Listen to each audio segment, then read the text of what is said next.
Hello, my name is Daniel Guys. I'm the creative and technical director here at ED Films. Today we're going to focus largely on painting some trees for the scene that we've been working on.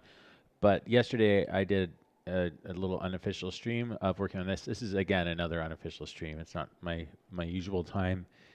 Is Wednesday at 1 o'clock Eastern Standard Time or Eastern Daylight Time. Anyways, so yesterday we were working on these. I painted them in Rebelle. So these are just, let's just turn on the geometry really quick.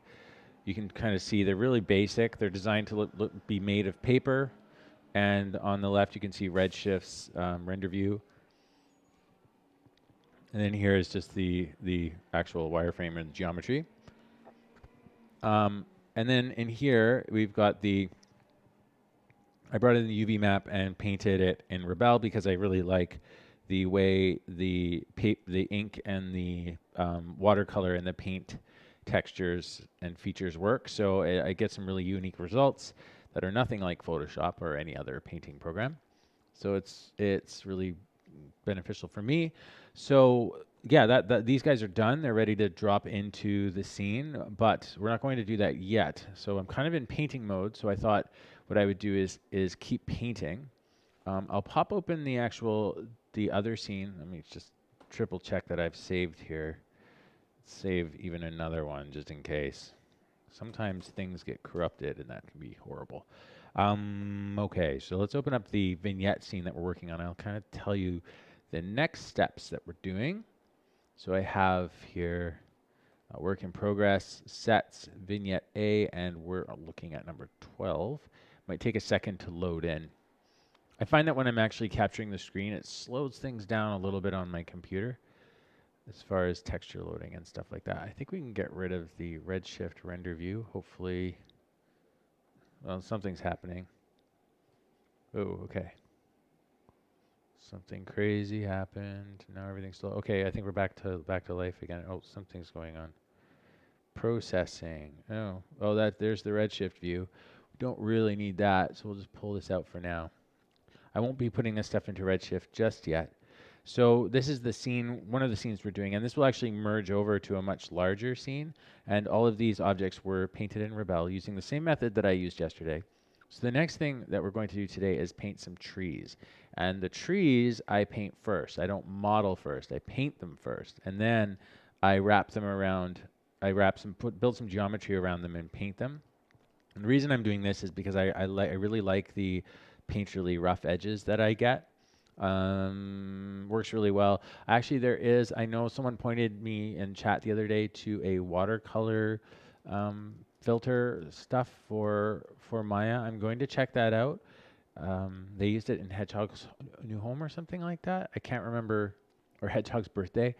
I wish I can go back to the link and find it, but I'm going to just continue painting for now like this, because then if I do use that process that does the watercolor edge shading and stuff, it would be used probably on the 3D objects or 3D trees that are in the far background. So we're going to paint some of the trees that are further back. And for this film, if I were to use sort of a watercolor filtered 3D, I would have fully 3D painted trees that I would still paint in the exact same way, and then I would just post-process or mix them with that whole shading technique. Hey Pramod, welcome to this another unofficial stream. I'm just on a streaming rampage right now. Okay, so we're going to paint some trees today. I'm just doing more painting today, so it's nothing super fun. More just kind of boring stuff. Once again, I'm going to do 4K. I think for my paper, this might be good.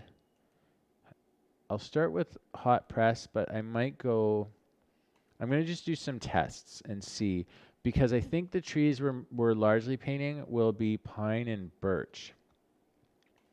And I just want to see which ones give us the best texture. So this is hot pressed paper. There's lots of, like I said yesterday, there's a whole bunch of papers online that you can download as well, but I'm not going to download new papers just yet.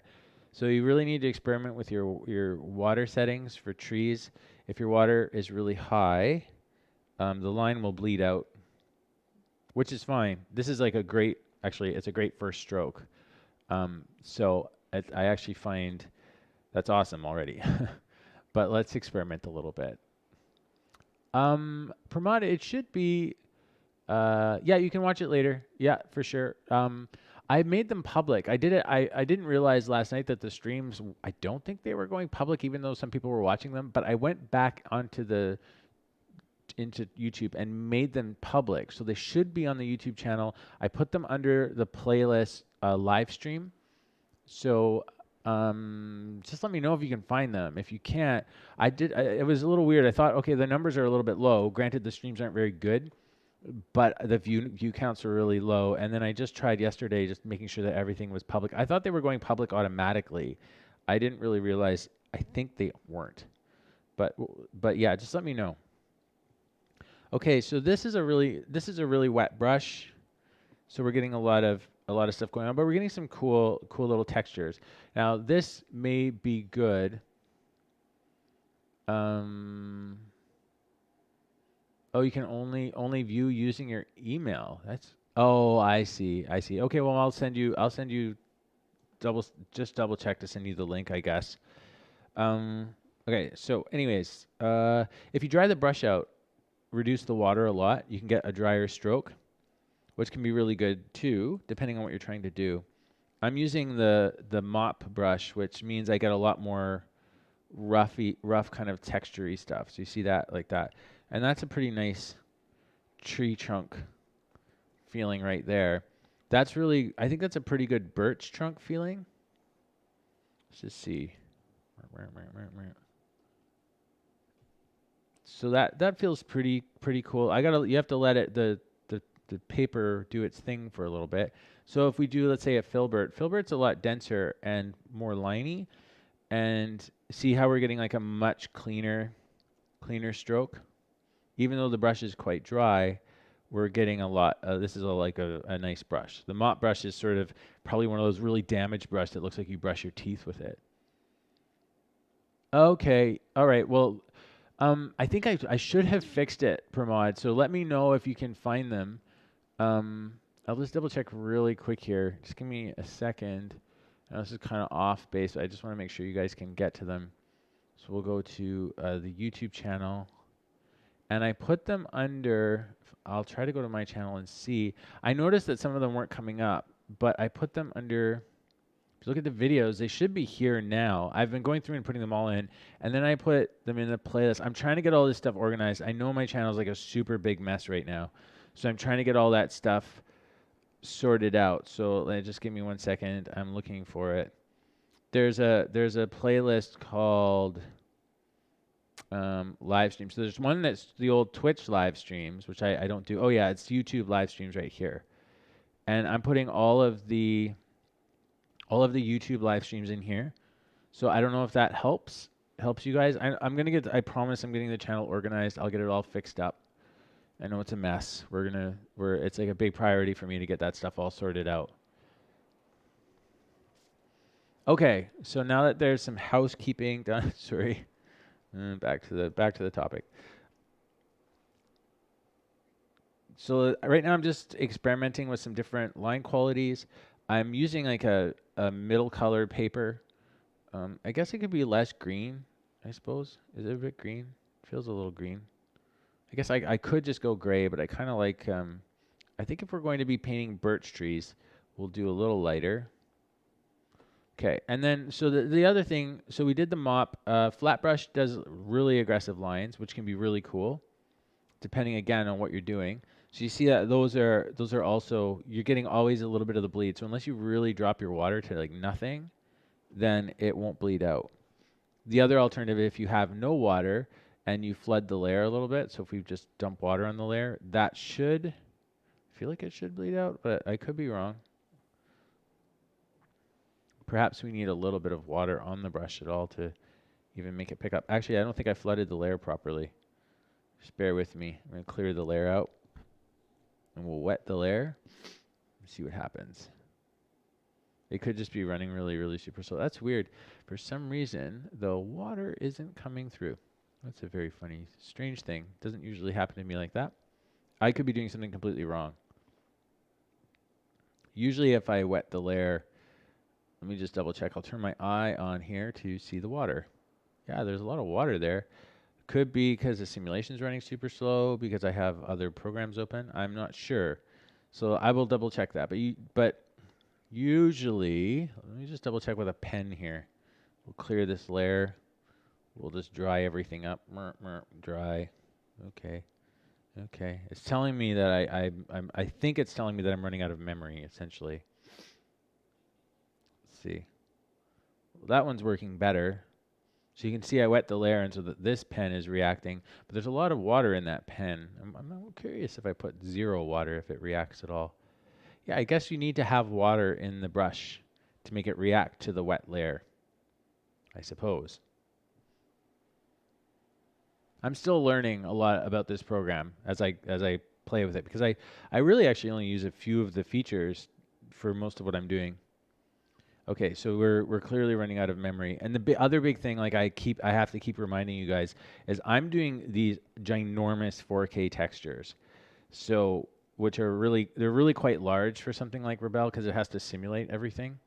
So that's the other thing is you don't have to work at 4K. I'm working at 4K because this film will be in movie theaters on the big screen, and we're going to be getting quite close to things, and I need the fidelity. So my computer can handle it to some degree, but it definitely beats up Rebelle a little bit.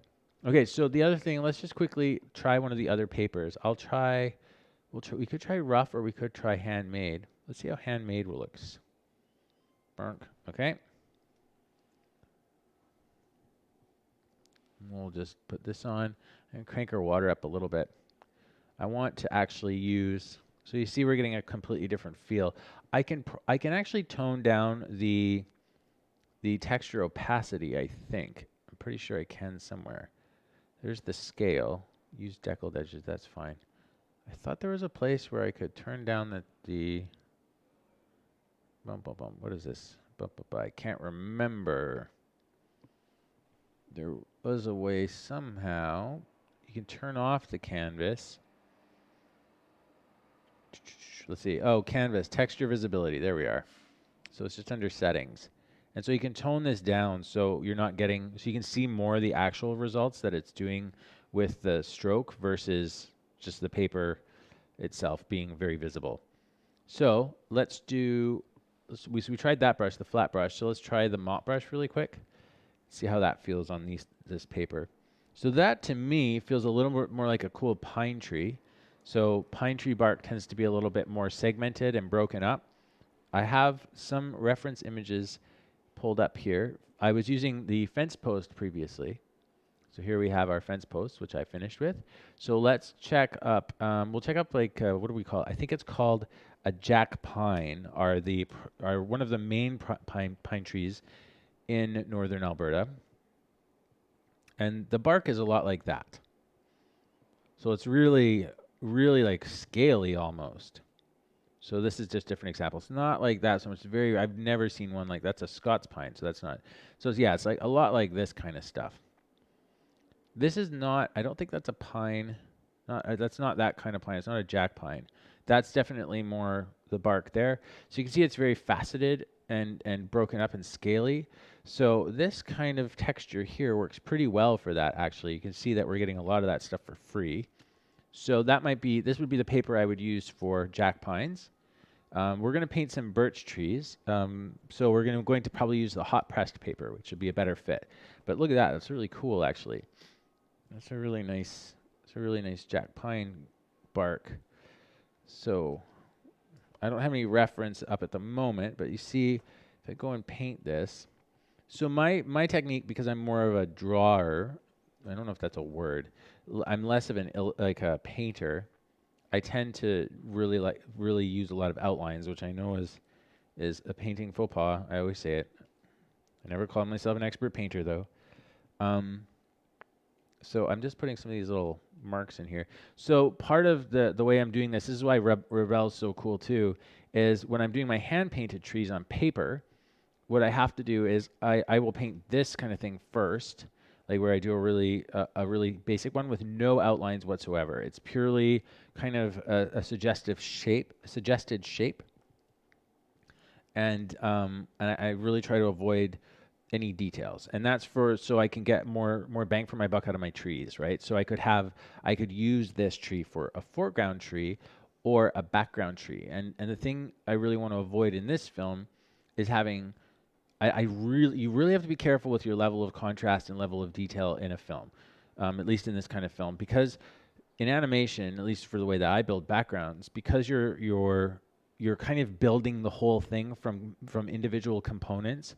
I tend to have to paint a lot of stuff separately. Like I'm thinking of the forest as individual trees, which is really it's a terrible way to paint because you can't treat the whole what you're working on as a piece of art. Like, so normally if you were to paint a forest as a painting, let's say I did a tree like that, right, like this one here, well then I would do another tree, and let's say this one's closer. This one might be darker, and I might add a lot more texture to it, and I might detail this one more because I know where this tree is going to sit in the composition. I kind of already have figured it all out. When you're doing backgrounds for really deep animated environments, it's a lot harder to know where everything's going to be sitting, and so you can't just treat the whole thing as a composition, because also if you do that, it's really hard to cut it out after, right? So that can be really tricky. So I have to think of everything as pieces, because everything's going to be cut out and rearranged anyway. And because I'm also thinking of it that way, I have to also think about what would make a good background tree versus a foreground tree. So a good background tree for me is something really simple like this. But then the next stage would be coming in with either a pen or a pencil. So I'll do the pen. I keep the water on so I get a little bit of interesting bleed on it. And then I'll just start drawing some texture on it. Just finding some of the more interesting shapes.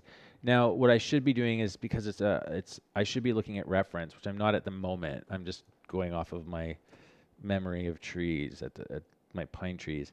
But you're going to get on a jack pine, you're going to get like a lot of this faceted stuff. So you'll work this in. I'm trying to move quick, and then you'll get these like sort of soft spots here and there where the bark has been ripped off or whatever. You'll get the little knots. So I kind of suggested all those knots and stuff already. So this would be the equivalent of a detail pass. And the other thing is my film, I'm trying to embrace black outlines. I like the idea of the black outlines for this one. So I don't want it to have too much of a digital painterly look. I want it to have like a grounded, illustrated, hand-drawn look, almost like an old comic or something. So anyways, I'm embracing the black outlines.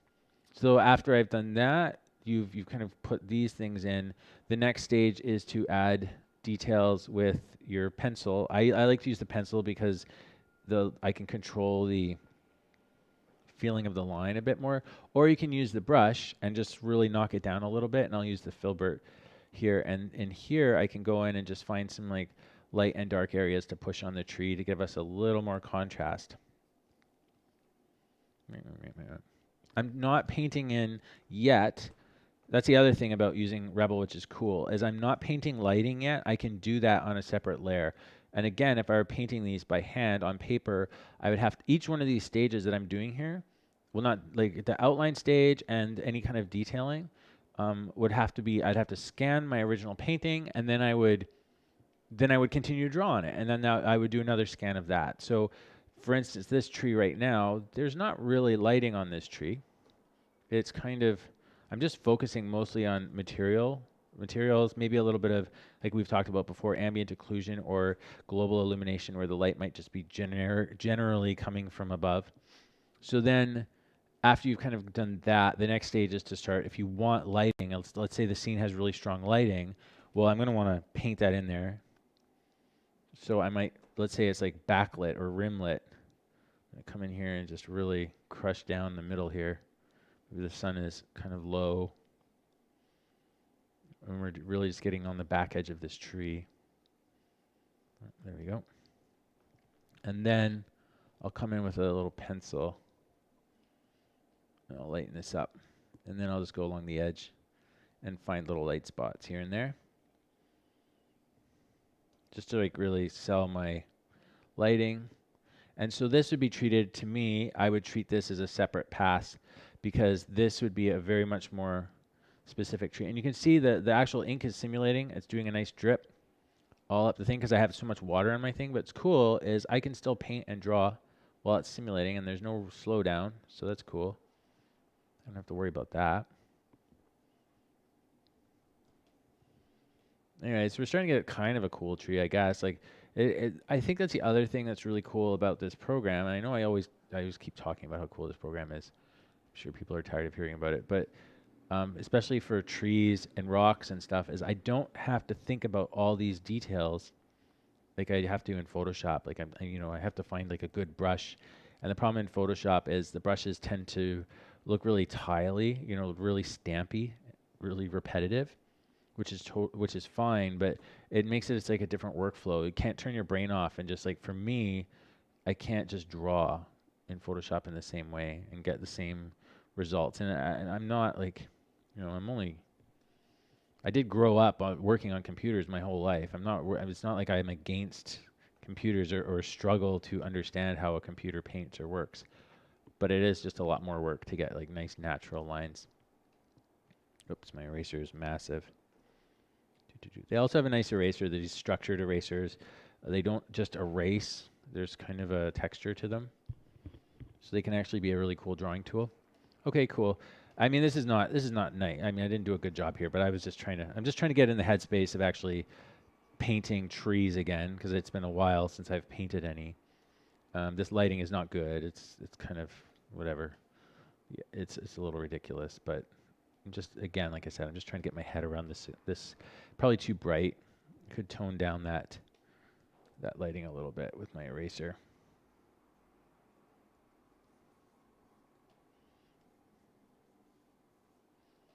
Anyways, so the other thing we'll play with, just really quick, this is the other part of my step, is I made a bunch of these brushes. I made them in Photoshop.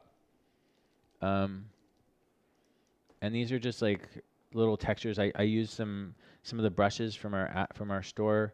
The brushes are just from the nature pack from the store, and I just brought the PNG files in, or I just went in Photoshop and painted one, and then exported that, and then just brought it into here, because this program doesn't import your bitmaps or anything. But there's a whole brush engine here that you can use, which is also cool. Is you can use a grain. So you can import a grain file, which can be any kind of an image. And what's cool about this is if I were to paint a whole bunch of this, I took this like image of leaves, I made a whole bunch of leaves, and that adds to the grain. It doesn't show up so much when the brush is super wet,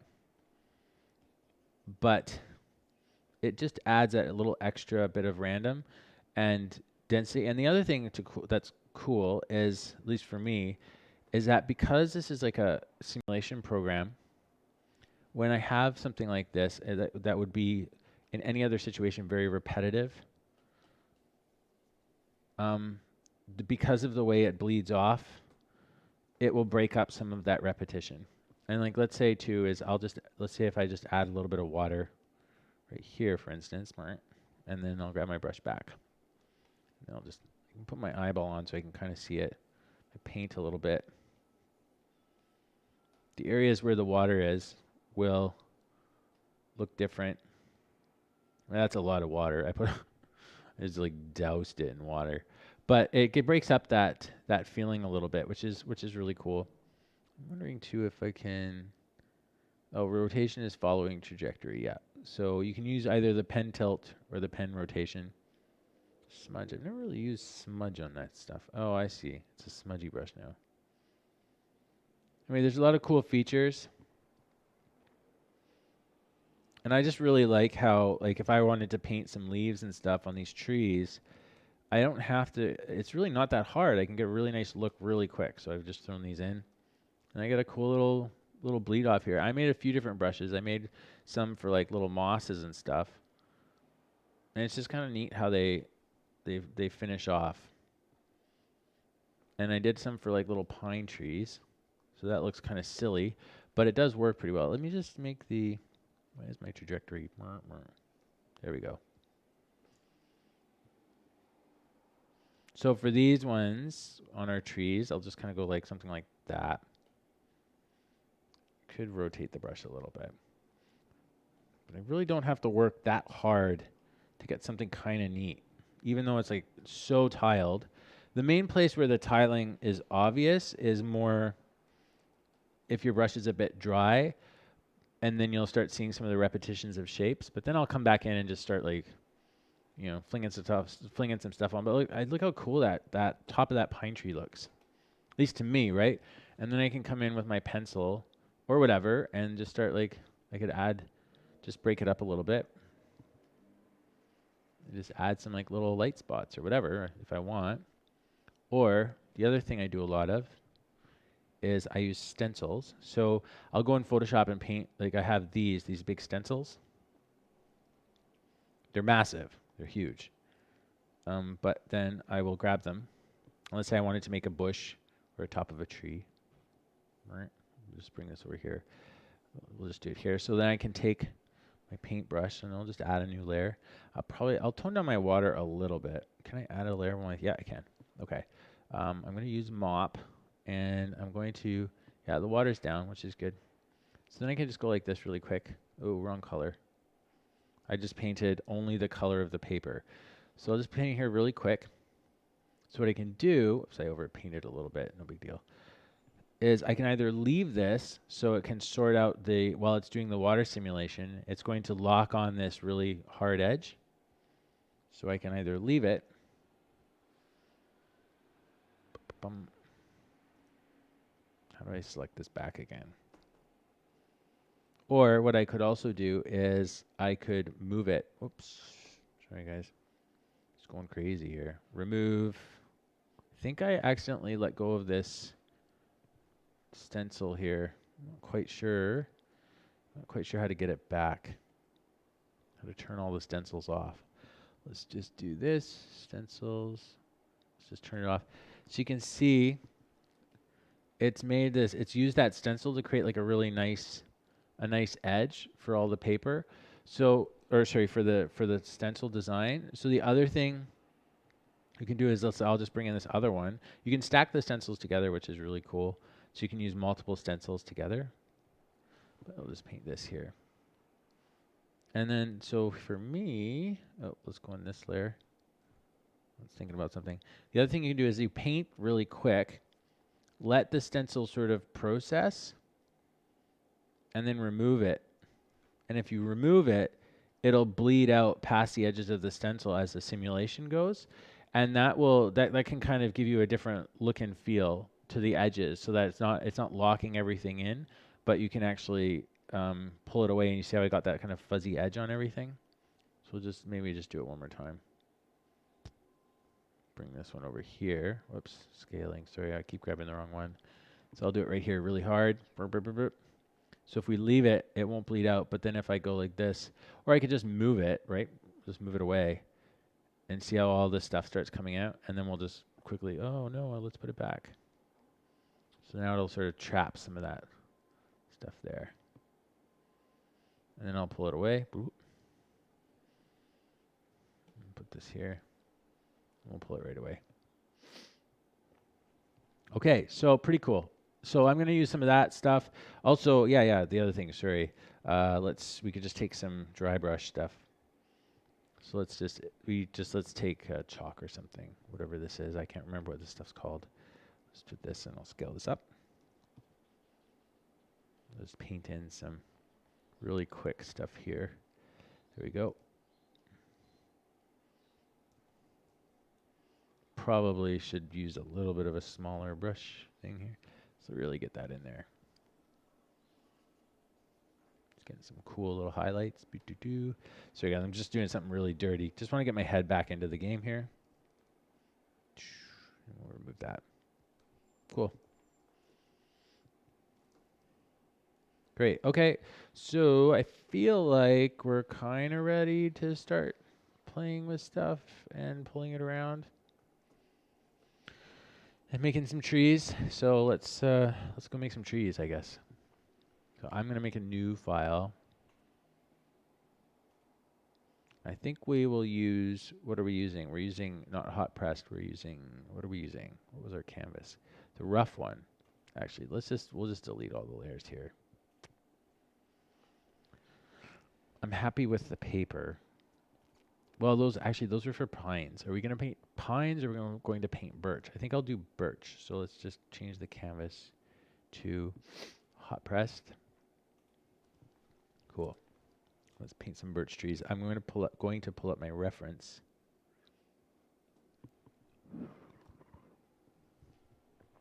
So I have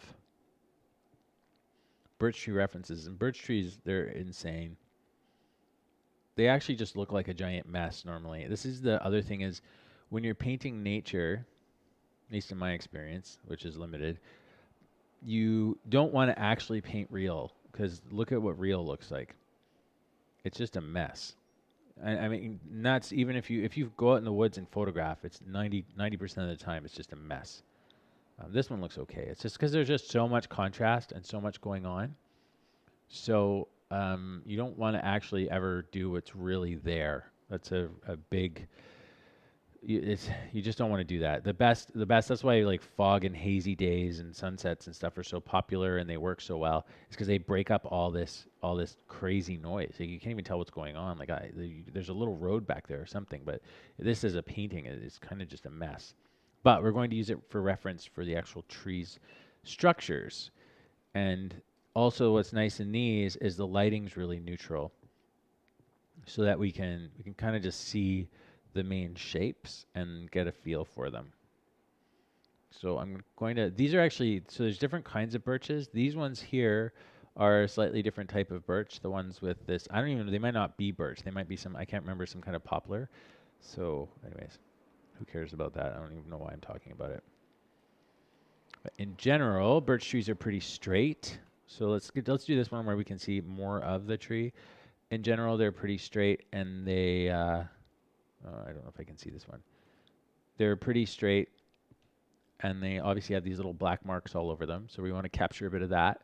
And they have little tiny branches, and the branches tend to be quite dark, especially on the ends. So I'm just going to pull this image out of the way. And for anyone, oh man, sorry, I've been ignoring the chat. It got stuck way scrolled up.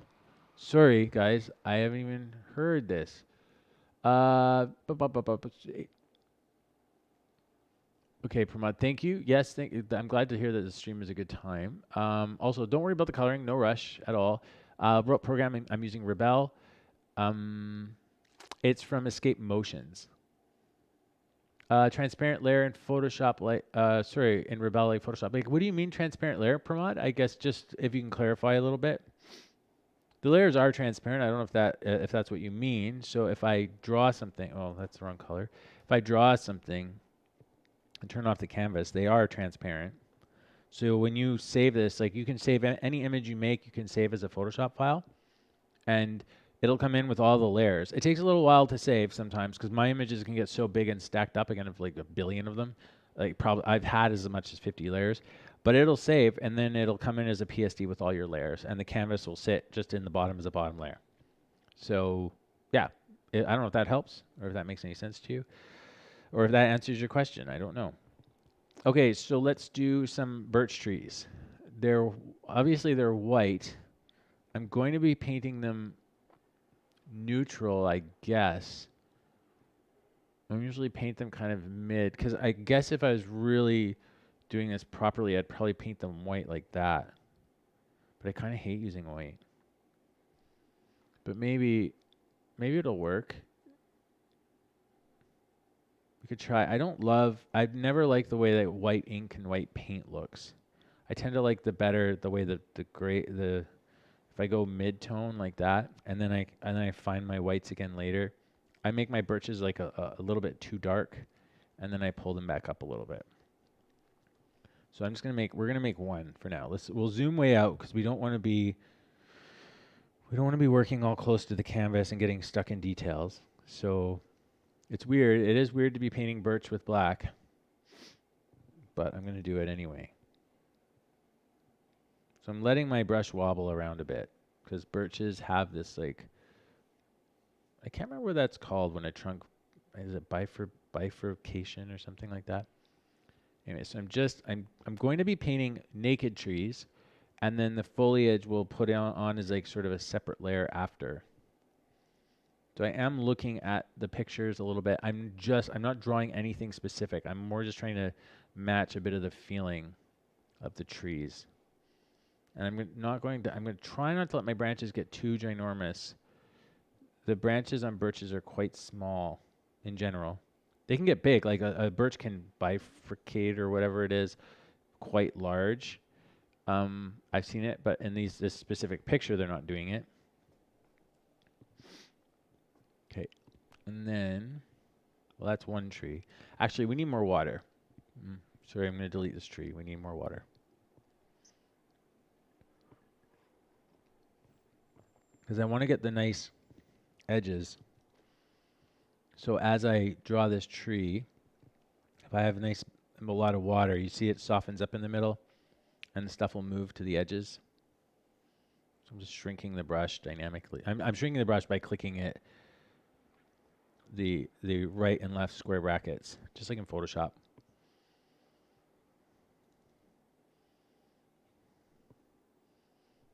Okay, so it looks like on these trees there's a few like little dark branches that pop out here and there. And they're short, broken.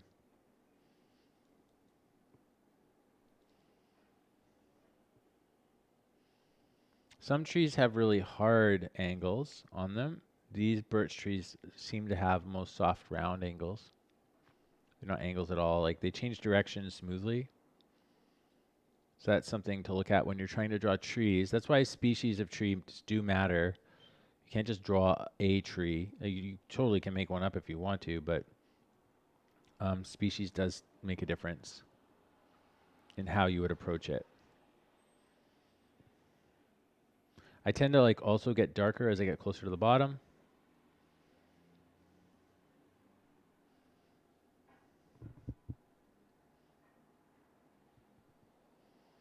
What doesn't look natural? So when you paint trees, it doesn't look natural, especially rainforest trees. Well, there's something to know about branches. I mean, it depends on the tree, I guess. Like, I'm not quite familiar with all the different rainforest trees. They're probably, I mean, palms are not quite rainforest trees. I'm just trying to think. I don't know all that. Perhaps if you could send a picture of one. But one thing to remember with branches is that I'll just do this on a separate layer. Well, I'll do it over here. So a branch usually, when a branch happens in a tree, is you'll get a change in the direction of the actual thing itself. So branches are very rarely, it depends on the species again, but it's very rarely like this with branches coming off of it like that, right? Typically what branches are, maybe I'll use the pencil so it's a little less, I'm undoing on the sim. So I'm trying, these things are still calculating and sorting themselves out. So I'll just do this pencil. Branches are rarely straight with like things that come off them. And there's some really good online resources that will kind of show you how branches work. So this is a very bad tree. This is how computers will do a tree if you don't tell them what to do. They'll just do this branching off thing. So the way it actually typically works with a tree, depending on, again, the species, is you'll have a branch, and whenever there's a branch off, the whole thing changes direction a little bit. Like that. And then if it branches again, they'll both change direction just a bit, or a lot, depending on the type of tree it is. And I think the reason for this is usually branches come from like a little tiny sprout of something out here. So if you think of the way a tree grows, and it'll get a little bud or something, and the branch will start growing out like this. So this actually diverts the whole thing. Branches don't just start growing at the bottom of a big fat tree. They actually are born together, and then the whole thing starts growing up based on that separation. So that's why you get these like kinks. And I guess the trick to drawing them really fast and not thinking about it is you just draw a crooked line, and you just don't put a branch unless you have a crooked spot. Right? So if you just draw a crooked line. So depending on the type of tree, so if I'm doing birch, I'll do these softer curves, except on the actual branches themselves, or the little branches, but on the actual tree, you do these softer curves and branch off like that. For something more like a pine tree, or like the little branches, you can do like a really aggressive thing, and then just know that, okay, that's probably a branch off there. And anyways, I don't know if that helps, but you're saying it looks like repeated pattern when you draw. That's probably because you're overthinking the actual drawing process. So the main thing you don't want to do is think too much about what you're drawing. And the other thing is which is hard, if you're just painting a scene, I'm just deleting this away. My paint is drying. If you're painting a whole scene, you don't want to be really thinking about branches. That's another thing, is like maybe you're also looking at things too closely. But when I'm painting branches on trees or doing a lot of something where there's going to be a lot of them, I don't think. I'm trying not to think. I'm just like moving pretty fast, right? Boop boop, and hoping that because it's biological and it's imperfect, that it's going to feel better if you're not trying to control it, right? And the reason things are looking so repetitive is because you have a way of approaching a tree where you're like, branches should do this, and you're doing that every time. And so you're going to get like this repeated thing. So if you're like, branches go like this, whatever you're doing, like this and this, every time you think of a branch, you're going to go like this, like that, like this. Sorry, it's auto-saving. I have autosave on a lot just in case my computer crashes. But you're going to do very similar types of branches every time. A better approach is to actually just look at a reference and make a really fast version of what you're seeing. Like, and just don't even look at your paper if you don't want to. Like, I'm not even looking at my screen at the moment, and you'll get something a little more interesting. Like, I do the same thing where I'll forget to do things like this. Like, so on the birch tree here, I'm seeing there's this like curl like this on one of them, and it goes like that. That's cool. I wouldn't draw that, that wouldn't be my instinct. And so by looking at the reference, I can kind of pull different shapes out really quickly and use those in the drawing. So that's another thing, is reference will also always help you, should help you avoid being too repetitive. So I hope that helps. I'm going to do like another tree. Oh, that tree is way too dark, but that's okay. We'll bring the light back on it. So I am constantly glancing up at the reference just for like inspiration on shapes, because now that I've done 3 trees, I'm kind of running out of my instinct for the tree. I'm going to do exactly what Pramod was saying, is I'm going to start becoming really repetitive. Because look at what I have a tendency to do already, is I'll have a tendency to go up the trunk and then split off a little bit, right? So look at that shape. I could start making that shape a million times over. I even did it there just slightly. So here, I just want to try not to do that. Might even do like a more curved tree that curves it at the top. Let's see, we got some cool little branches that come up there. And the cool thing about Rebelle is that I do my mark, and it's going to continue evolving once I've moved away from it. So I'm not just getting what I put down, right? And that's what's so nice about natural mediums, is what you put down is a suggestion, especially if the paper's wet. It's kind of more of a suggestion on what the medium you want it to do.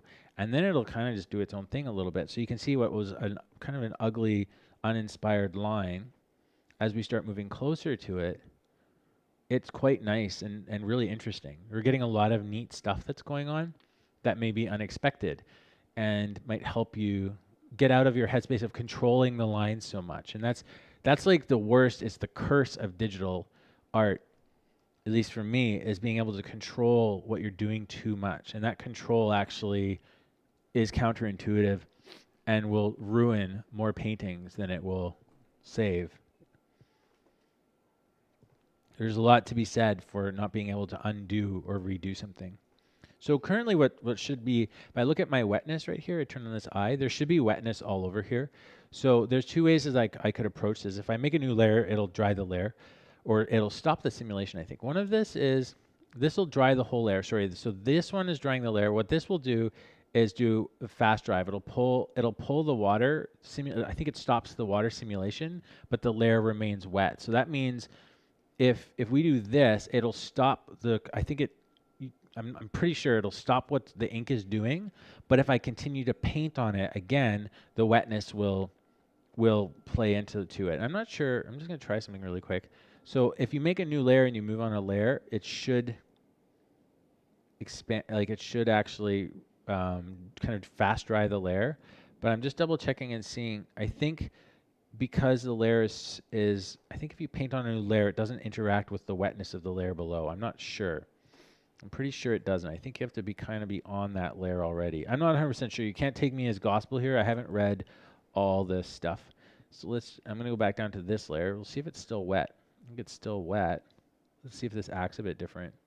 Yeah, so you need to be on the bottom layer. So this top layer is all is dry. It's like a fresh piece of paper. If I turn this off and I start going in here, because the paint is still a little bit wet, when I do a stroke, it's going to bleed out a little bit. And I want this because now we're going to be doing the little dark patches on the birch, and I don't want them to be too hard yet. I'm kind of looking more to do little suggestions, little dark areas. So again, I'm glancing at my trees and I'm seeing these sort of like patches here and there. I'm not trying to do any detail. This is not about detail yet. This is just about breaking up the structures and getting some interesting stuff to work with later. And because the layer is still actively wet and there's still water on it, my lines aren't going to be too hard. They'll sort of, see, I'm getting these cool like little bleed outs. These are going to make for like neat patches if they survive, because some of them there's so much water on the layer. I guess if I pulled my water down on here, that might help too. Because a lot of them, they'll just bleed away and disappear, as you can see there. But they have created some nice little light and dark patches. But if I dry out my brush a little bit more, I'll probably get some, they'll hold some of their resolution or their structure a bit better. It's hopefully not too much.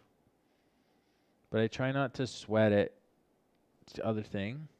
So I'm just ranting and ranting. I try not to worry too much about them changing shape and not being what I intended. Because they're trees. There's going to be so many of them. They're all going to just disappear.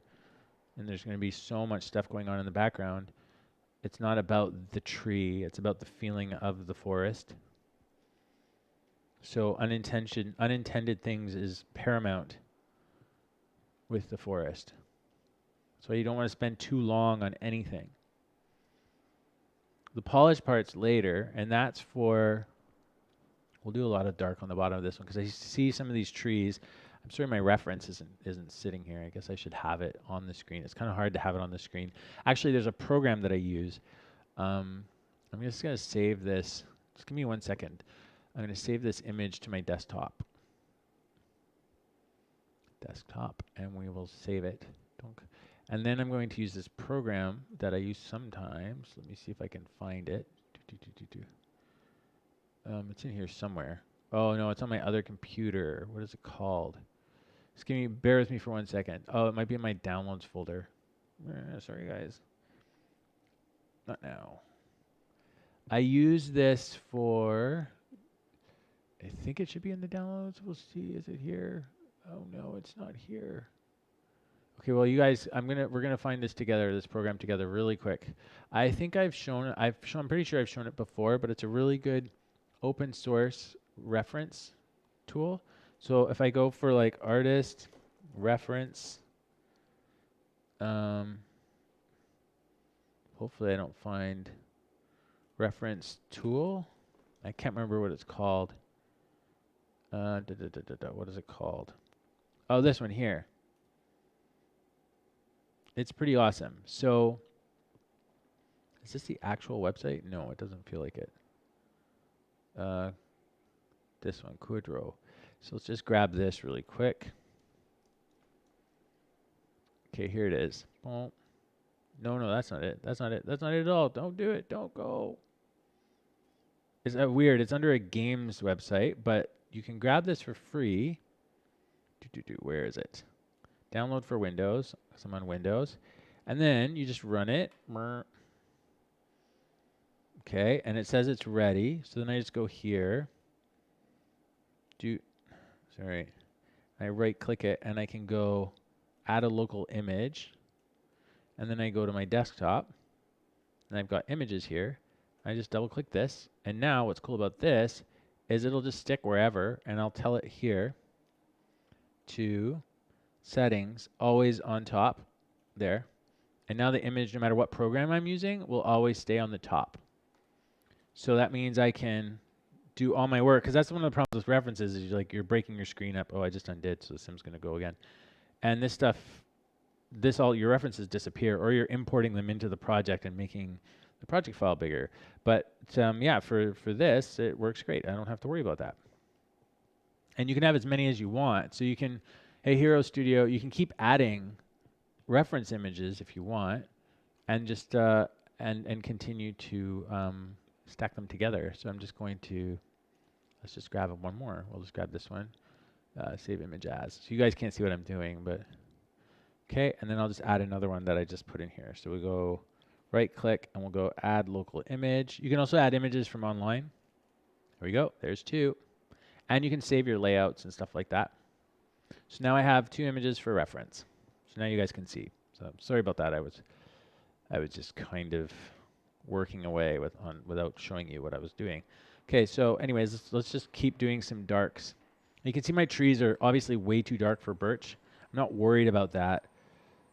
For some reason, it's just the way I like to work on birch trees. I could be like the dumbest artist person in the world, but it kind of works for me.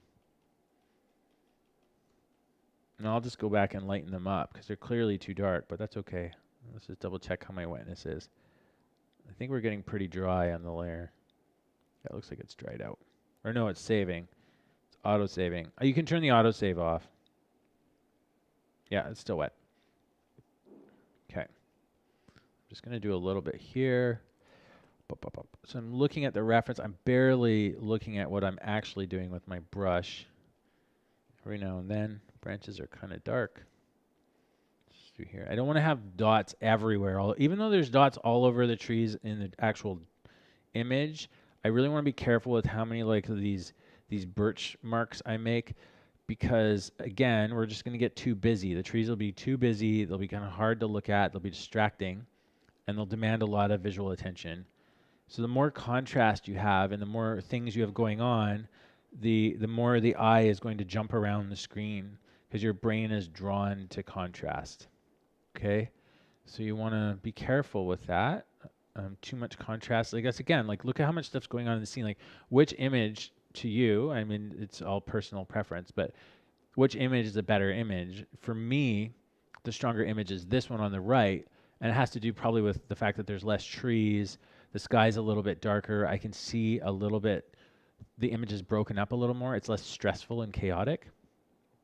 Maybe if it was on my whole desktop, it might be a different feeling, like if the image was bigger. You also can do things like this. If you want to flip the image, there's a lot, just right-clicking on here, you can do a lot of other things. Lower the opacity, increase, duplicate, all this stuff here. You can scale it, so you can just pull the image up, and then you can tell it to fit the window, so it's bigger, or shrink it down, and just have a certain region. We'll fit to window. Okay. Oh yeah, no problem, Scott Thomas. It's cool, hey? I just learned it. You know who I learned it from? Who did I learn it from? I think it was Flipped Normals. You guys have to, if you guys are doing any kind of 3D, or even if you're not, and you're just curious about it, those guys are awesome. You got to check out that channel. It's amazing. I've learned so much from them, and it's really, it's not heavy. And also they're pros. They've been at it for forever, right? These guys are like Hollywood level veterans as far as visual effects and modeling and 3D. So definitely check out their channel. I learned it from them. I didn't even know this thing existed. Like 4 months ago, I didn't know anything about these things. I think there's a video on their page called like time savers or something, like 10 time saving tips for digital artists or something like that. But it's dope sauce. It's super good. Okay, let's just do a few more branches. All right. Just adding some branches. See how there's like sometimes these really black branches that come off? Usually those branches come out of the black knots themselves. Birch have light branches too, of course. Their branches also tend to be a little more perpendicular, but you can see this tree back here is bifurcating. I don't know the word. This one's splitting off, like we talked about, which is a little more rare, as you can see in these images. There's a lot of just straight trees that get tiny up at the top, and then they kind of split up all over the place. But or they're straight for quite a long time. But you can see here, these ones have some bigger splits happening on them. A lot of the birches tend to favor little tiny branches, and then some of them split lower down. And when they do split, see here, you kind of get them straight up, and they this nice little angle, this like smooth, lumpy angle that comes out. So we'll do some of those too.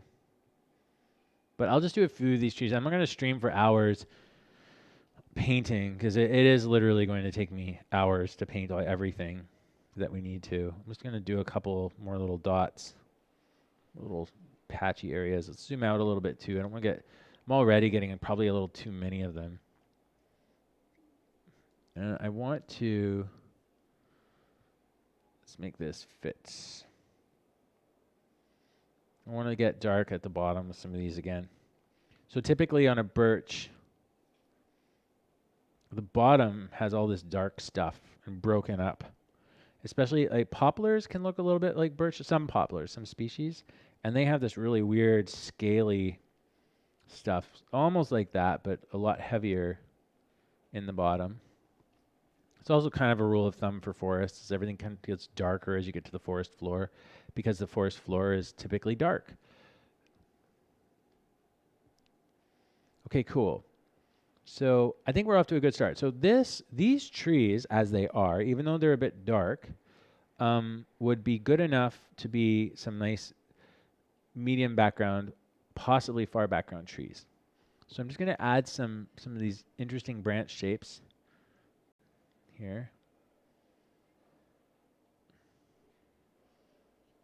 There you go. Just get some of them in there, just a few things. I don't want to do too many, obviously. And usually what I do when I'm doing 3D or 2.5D trees is I'll do a whole bunch of branches, because branches don't always, you do a cool branch that looks good on a tree in a certain way, and then as soon as you stick it beside another tree, it's just like getting in the way, or it's cutting right in front of your character.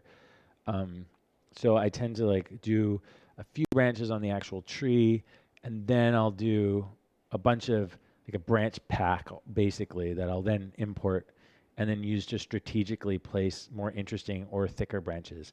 So these splits, where these bigger splits, I might actually put that on a separate layer, and then in 2.5D or 3D kind of bend that out a little bit. So the other thing, for those of you who haven't watched this before, which I think most of you have of mine, but what I'm going to do with these trees is I'm going to bring this texture into Maya, and I'm going to model on the actual trees from the texture, because to me, trying to model trees in real life, in 3D with this level of kind of artist direction is really hard. It's just too slow. I've used something here, like the one program I've used before is SpeedTree, which is really good. I'm still trying to get the hang of it. The other thing is it's with SpeedTree it's like, to get a really good looking tree, it takes a bit of time. So just like painting them, but painting, I could paint like 5 trees in the amount of time it took me to make one in SpeedTree. But then SpeedTree is really good at randomizing and doing all the extra little details in the leaves and stuff, so you can get really beautiful results. The problem I'm having with them is they're a little bit too realistic. And so trying to pull back that realism and get the textures the way I want has been a little bit more work. And I still have to get used to the process. But I'm going to be using some SpeedTree elements. Probably one of my things I wanted to do, and I don't know if it's allowed or not, but I wanted to build a bunch of trees, render them in different conditions of like storminess or whatever else, or windiness or calm, and then actually bake them to 4K tiles and squares, so that I can place little groupings of trees in the background that have a nice like glow and stuff to them, but then post-process them in After Effects to make them look nice and painterly. And what I would like to do is sort of like what we've done with our grass packs and stuff like that, as then we can just put them on the store, the more realistic looking ones, and then people can you can download them and use them, sort of like what I'm doing. This is how I don't want to have a bunch of 3D trees in my project personally, because we're not flying around everywhere. This is like a 2.5D. It's supposed to be illustrative. and 3D trees look like 3D trees. Unless I can find some really good filters that make that not the case, which is possible. Some people have pointed them out. Okay, so I think those are pretty good. So these would be my like background trees. Like they wouldn't be one of these big foreground guys here. They'd be more one of the, kind of these background ones. And again, as you can see, they're very much too dark, but that's not really a problem. Just hang on 1 second. One sec. Hey man, I'm streaming. I'll be done in just a few minutes. All right.